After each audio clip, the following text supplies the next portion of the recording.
palavra é levante-se. Esse texto de Lucas 8:49 fala da passagem de um homem chamado Jairo.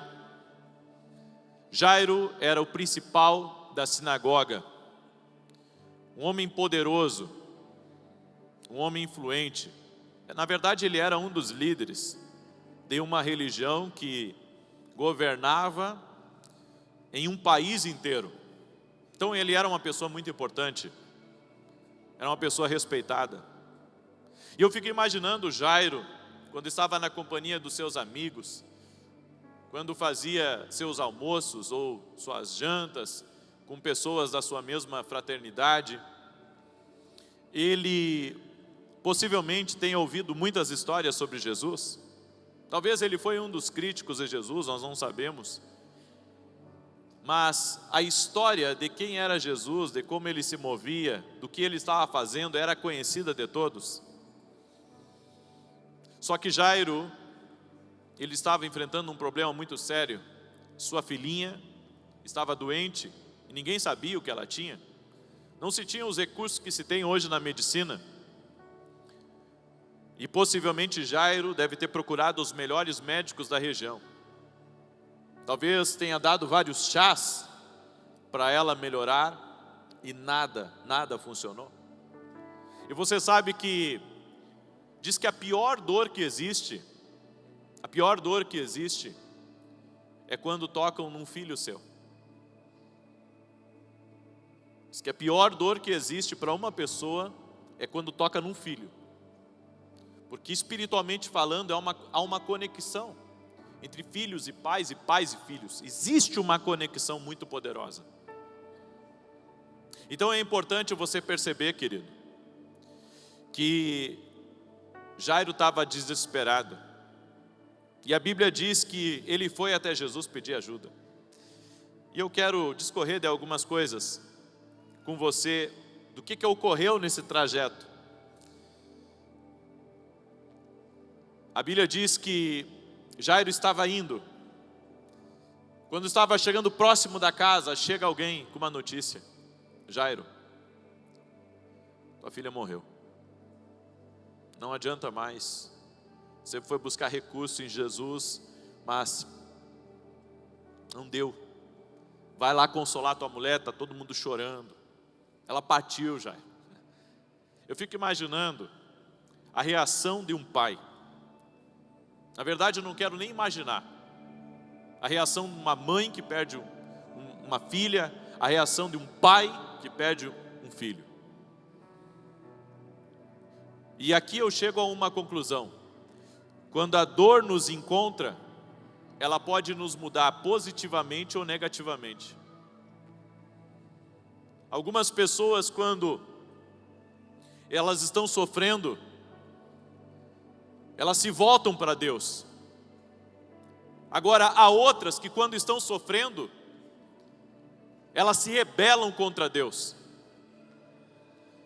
Eu estava conversando com um rapaz essa semana, ele estava fazendo um serviço lá na minha casa, e ele dizendo que todos os dias, indo para o trabalho, ele escuta as orações, e ele disse assim para mim: profeta, muitas vezes quando a pressão está grande, a luta fica grande, a gente tem vontade de desistir.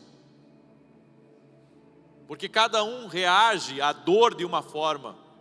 Uns abandonam Jesus, que eu acho isso uma coisa assim ilógica.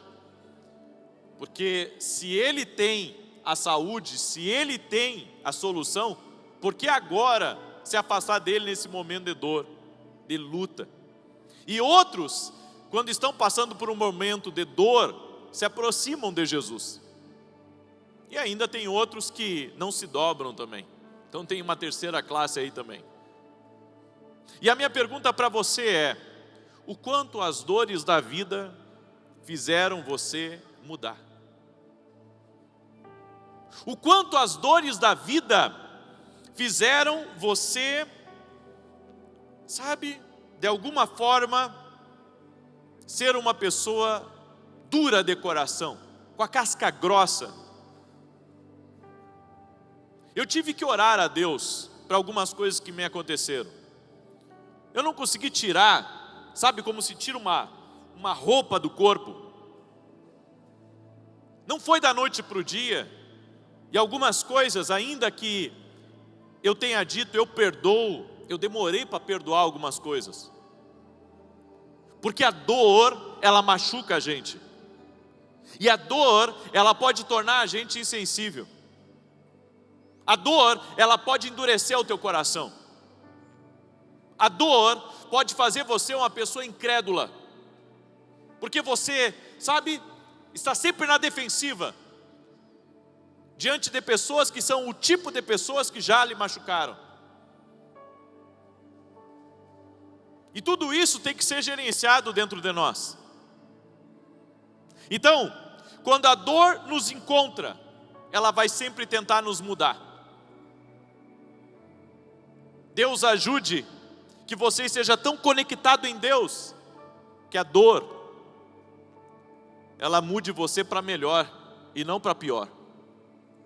Eu ouvi um relato esses dias de um rapaz, que ele foi traído pela namorada. Ele foi traído pela namorada e ele ficou assim, endemoniado. Começou a fazer farra todas as noites. Virou, sabe, alguém totalmente diferente de quem ele era.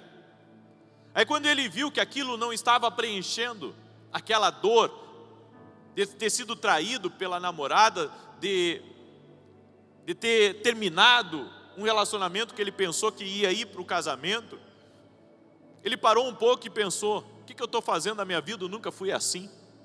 Ou seja, a dor, ela tenta mexer com você. Ela tenta tornar você uma pessoa que você não é. E como eu disse, se vai torcer você para melhor, tudo bem. Mas se vai torcer você para pior, você tem que se voltar para Deus. Essa casca grossa que você se tornou em relação às coisas de Deus, em relação a casamento, em relação à família, em relação a relacionamento com outras pessoas, você tem que cuidar disso, para que isso não venha bloquear os novos tempos que Deus quer soprar sobre a tua vida. Profeta, eu fui tão enganado, que eu não consigo mais confiar em ninguém. Eu cheguei a uma conclusão, a Bíblia diz, maldito o homem que confia no outro homem.